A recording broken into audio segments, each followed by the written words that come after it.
Assalamualaikum warahmatullahi wabarakatuh. Pada kesempatan kali ini, untuk pelajaran agama Islam dan budi pekerti, akan Ibu sampaikan tentang kisah keteladanan Wali Songo. Wali Allah di dunia ini jumlahnya banyak, tetapi dalam pelajaran ini yang akan kita pelajari hanyalah Wali Songo. Untuk mengetahui siapa para wali Allah itu dan apa saja yang menjadi kisah keteladanan dari Wali Songo, kalian dapat menyimaknya pada pelajaran ini. Semoga kalian bisa mengambil hikmahnya. Nah, siapakah wali Allah itu? Coba amati dan ceritakan gambar berikut. Dalam Al-Quran menjelaskan bahwa wali Allah adalah orang yang beriman dan bertakwa. Di samping melakukan hal-hal yang wajib, para wali Allah senantiasa melakukan hal-hal yang sunnah serta menjauhi hal-hal yang makruh atau boleh-boleh saja. Sebagaimana Allah berfirman, Ala inna awliya Allahi la khawfun alaihim walahum yahzanun alladzina amanu wa kanu yattaqun. Artinya, ingatlah wali-wali Allah itu, tidak ada rasa takut pada mereka dan mereka tidak bersedih hati, yaitu orang-orang yang beriman dan senantiasa bertakwa. Surat Yunus ayat 62 sampai 63. 1. Keimanan wali Allah. Keimanan yang dimiliki wali Allah tidak dicampuri oleh kesyirikan. Mereka tidak mengakui kekuatan lain, misalnya batu, keris, tombak, senapan, dan lain-lain yang merupakan perbuatan syirik.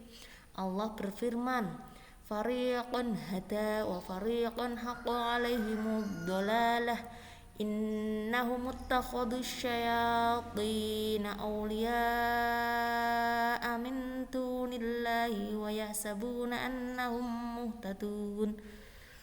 Sebagian manusia ada yang mendapat hidayah, sementara sebagian yang lainnya disesatkan karena mereka sesungguhnya telah menjadikan setan-setan sebagai wali selain Allah.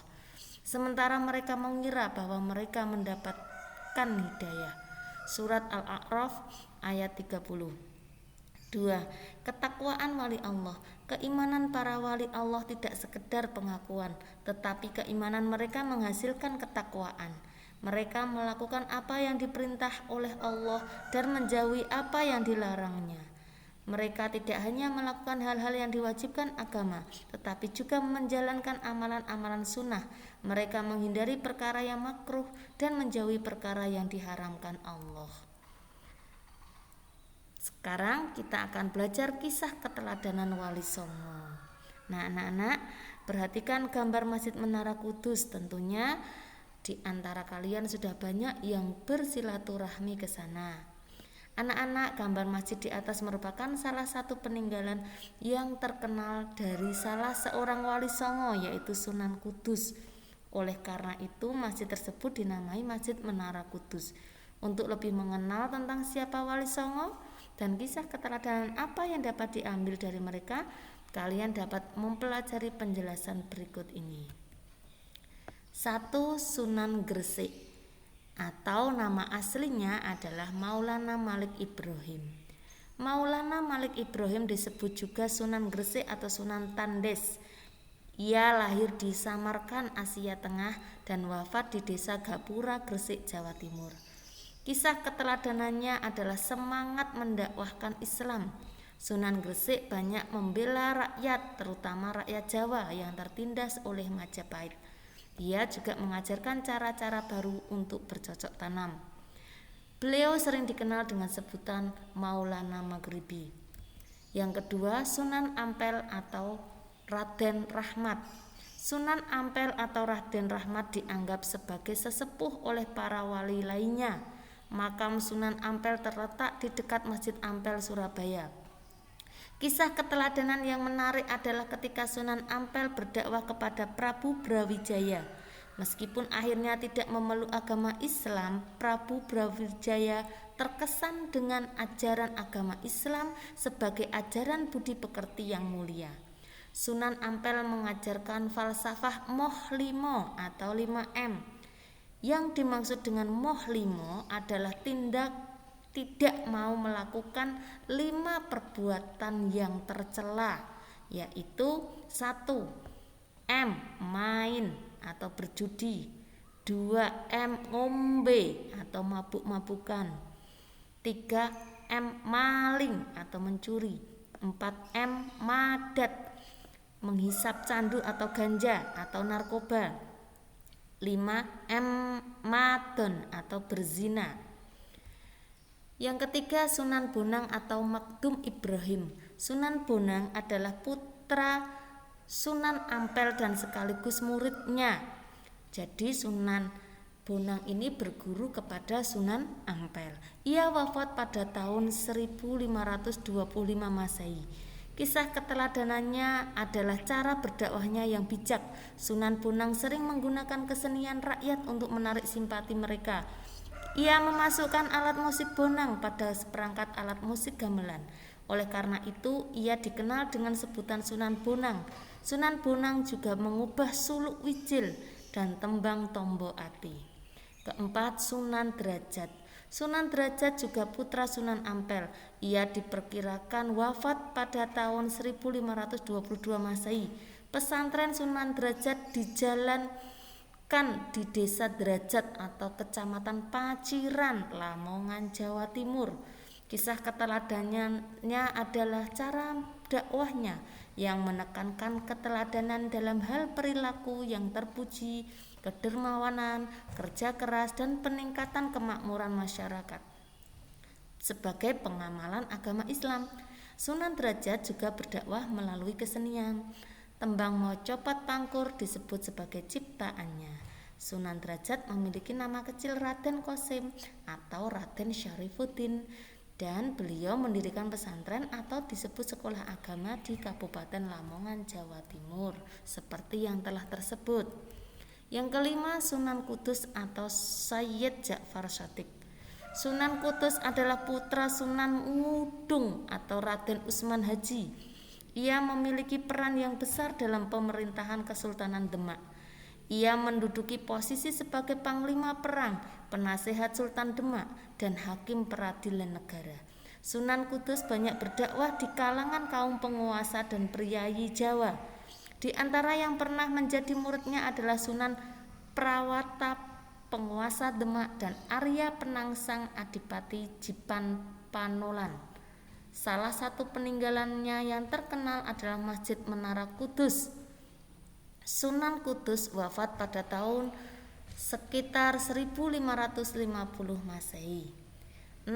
Sunan Giri. Sunan Giri adalah putra Maulana Ishak. Ia termasuk murid Sunan Ampel dan seperguruan dengan Sunan Bonang. Salah satu keturunannya adalah Sunan Giri Prapen yang menyebarkan agama Islam ke wilayah Lombok dan Bima. Sunan Giri sangat berjasa mendakwahkan Islam di Jawa, bahkan sampai ke wilayah timur Indonesia. Ia pernah menjadi hakim dalam perkara Syekh Siti Jenar. Ia pun juga berdakwah melalui kesenian. Tembang Islami untuk dolanan anak-anak diciptakannya seperti tembang jamuran, jitungan, dan delian. Nama asli Sunan Giri adalah Muhammad Ainul Yakin. Beliau memiliki nama kecil Raden Pako atau Joko Samudro. 7. Sunan Kalijogo atau Raden Said. Sunan Kalijogo adalah putra Adipati Tuban yang bernama Tumenggung Wilatikta atau Raden Sahur atau Syed Ahmad bin Mansur atau disebut dengan Syekh Subakir, itu ayahnya. Ia adalah murid Sunan Bonang. Sunan Kalijogo juga menggunakan kesenian dan kebudayaan sebagai sarana untuk berdakwah, seperti wayang kulit dan tembang suluk. Tembang suluk, ilir, dan gundul-gundul pacul juga dianggap sebagai hasil karyanya. 8. Sunan Muria atau Raden Umar Said. Sunan Muria atau Raden Umar Said adalah putra Sunan Kalijaga. Ia adalah adik ipar Sunan Kudus. Tempat tinggalnya di Gunung Muria yang letaknya di sebelah utara kota Kudus. Jawa Tengah. Seperti ayahnya, Sunan Kalijaga, ia berdakwah dengan cara lembut. Kesenian gamelan dan wayang tetap digunakannya sebagai alat berdakwah. Sunan Muria menciptakan tembang sinom dan kinanti. Sasaran dakwahnya para pedagang, nelayan, pelaut, dan juga rakyat jelata atau rakyat biasa. Yang kesembilan adalah Sunan Gunung Jati atau Syarif Hidayatullah.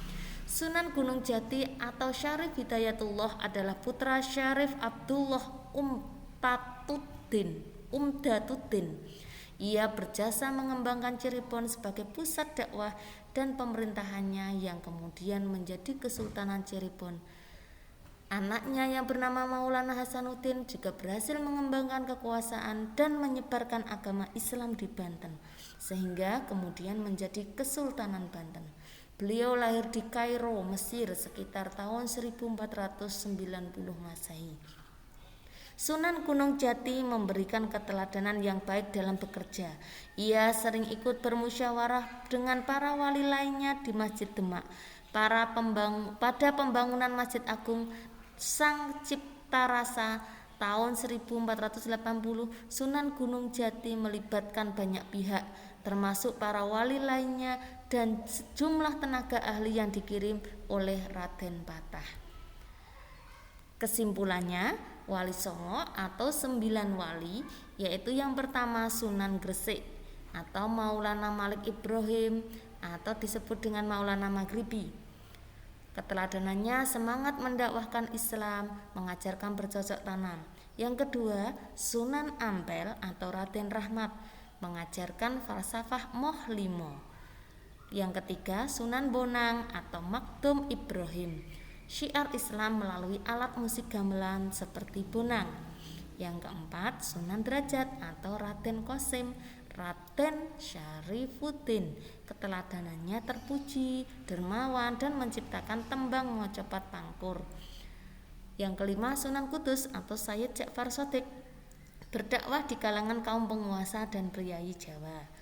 Yang keenam, Sunan Giri atau Muhammad Ainul Yakin atau disebut dengan Raden Paku, berdakwah melalui kesenian tembang Islami.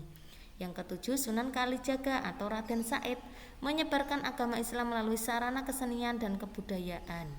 Yang kedelapan, Sunan Muria atau Raden Umar Said, berdakwah melalui kesenian gamelan dan wayang.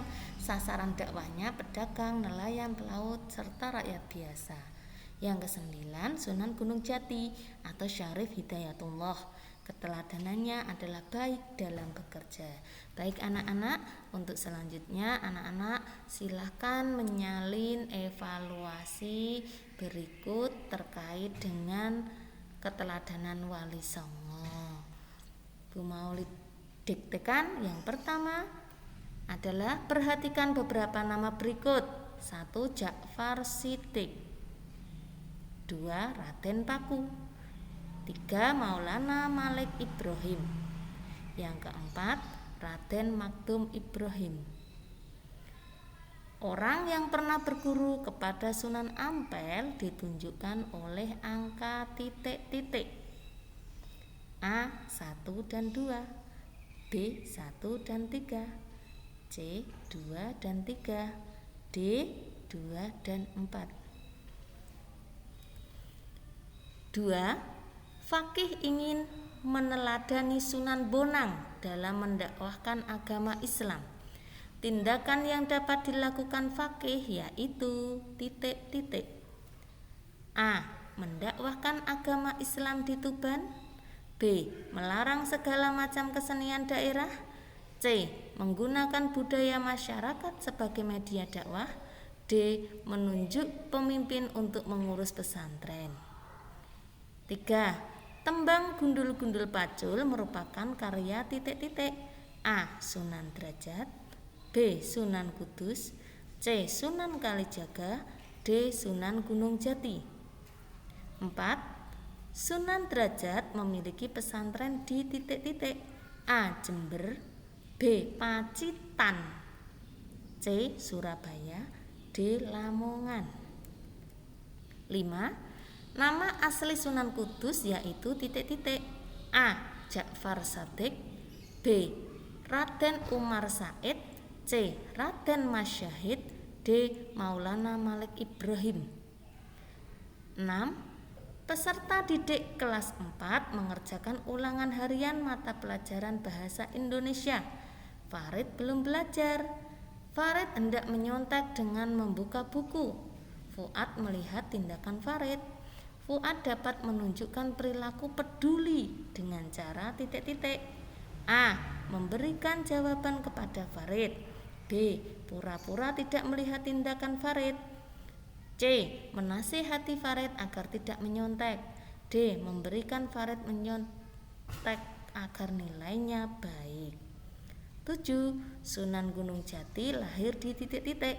A. Mekah, B. Jeddah, C. Madinah, D. Mesir. 8. Perhatikan nama tembang berikut. 1. Wijil, 2. Asmorodono, 3. Tombo Ati, 4. Ilir-ilir. 2 tembang karya Sunan Bonang ditunjukkan oleh angka titik-titik.